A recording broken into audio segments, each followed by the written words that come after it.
اور میں دیانتداری سے مسجد میں باوضو بیٹھ کر جمعے کے دن مشورہ دیتا ہوں حکومت کو اور وزیر قانون کو مشورہ دیتا ہوں کہ نہ فرعون کی حکومت ساری زندگی رہی، نہ نمرود رہا، نہ جاج بن یوسف رہا، نہ یزید رہا، اور یار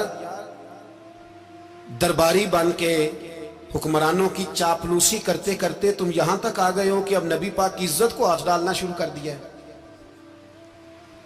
اور آپ یقین کریں سیاسی جماعتوں کا اتنا برا حال ہے کہ ان کے لیڈر کے بارے میں کوئی بات کرے تو پاگل ہو جاتے ہیں یہ احتجاج کر کر کے، اور اس نے ڈائریکٹ کہہ دیا کہ ختم نبوت کا مسئلہ ہی کوئی نہیں، جو دین کی بنیاد ہے، کسی کو پرواہ نہیں۔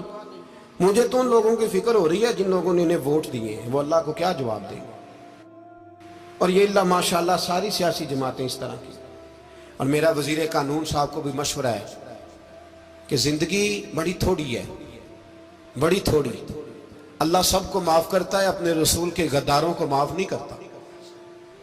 اور یہاں تمہاری گاڑیوں پہ جھنڈے لگے ہوئے ہیں، وہاں بھی تمہارے جھنڈے لگیں گے، پر اس لیے لگیں گے کہ یہ غدار ہیں ناموس رسالت کے، یہ جھنڈے لگیں گے۔ شرم کرو اور ڈر جاؤ، بس کر دو، تمہارے منہ میں اب دانت پورے نہیں رہے۔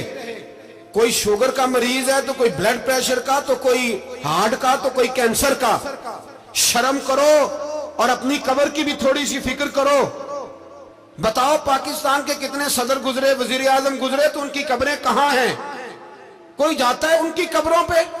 کسی کو خبر ہے؟ کیوں اپنے لیے جہنم کٹھی کرتے؟ سارا کچھ دنیا داری رہ گئی ہے، سارا کچھ صرف یہی رہ گیا۔ حضرت ابو بکر سردار تھے، حضرت عمر سردار تھے قبیلے، حضرت عثمان سردار تھے، انہوں نے سرداریوں کو ٹھوکر مار کے رسول اللہ کے قدموں میں بیٹھنا پسند کی، سرداریاں چھوڑ کے غلام بن گئے۔ تم سرداریاں بچانے کے لیے رسول اللہ کی غداری کرتے ہو، شرم نہیں آتی؟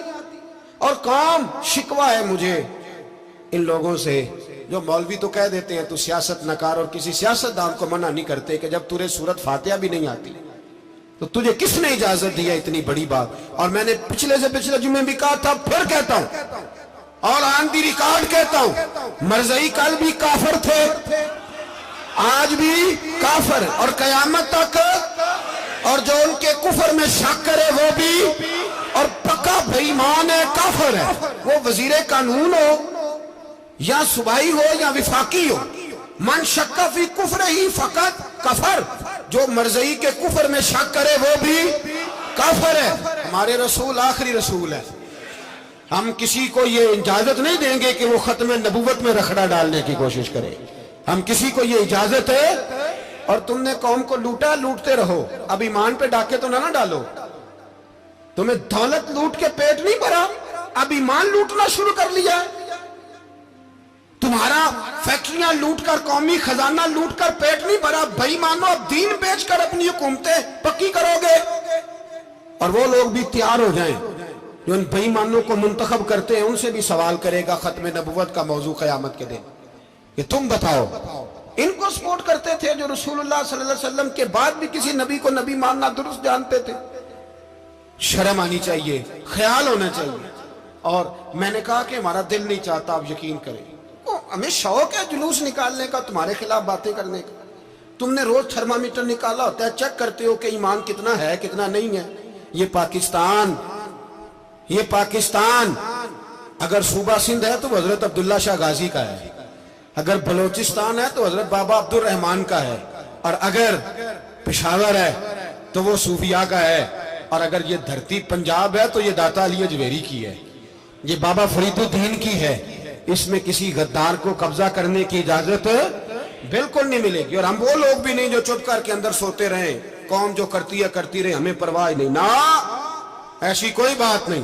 کوئی بندہ نہ سمجھے کہ انہیں ہوش نہیں، انہیں پتہ نہیں، ہمیں سارا کچھ ہی آتا ہے۔ پھر اگر کل کو کوئی ممتاز قادری پیدا ہو گیا تو شکوہ نہ کرنا، کل کو کوئی پھر سے عامر چیمہ نکل آیا تو شکایت نہ کرنا، یاد رکھنا۔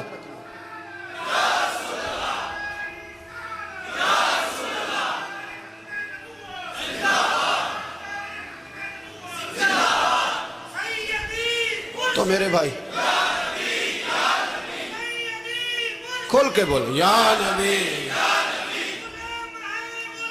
رسول کے صلی اللہ علیہ وسلم۔ تو یہ مشورہ ہے.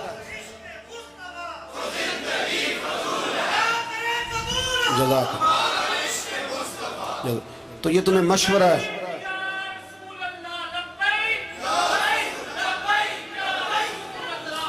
میری بات سنیں، یاد رکھیں، یہ لوگ بعد میں پچھتاتے ہیں، پھر مناظرے کراتے پھرتے ہیں، اس نے صحیح کیا کہ غلط کیا، پھر انہیں ہوش آتی ہے بعد میں، پھر ان کے ہواری نکل نکل کے میدانوں میں دلیلیں دیتے ہیں. اس لیے ہمارا مشورہ ہے انہیں کہ یہ اپنی حد میں رہیں، اور جو کام تمہارے ذمہ، میں نے کہا نا تم نے بڑا لوٹا، یہ قوم روز تمہیں موقع دیتی ہے لوٹنے کا، یہ موقع دیتی ہے، تو تم نے دولت لوٹ کے پیٹ نہیں بھرے، اب ایمان لوٹنے کے چکر میں آ گئے ہو.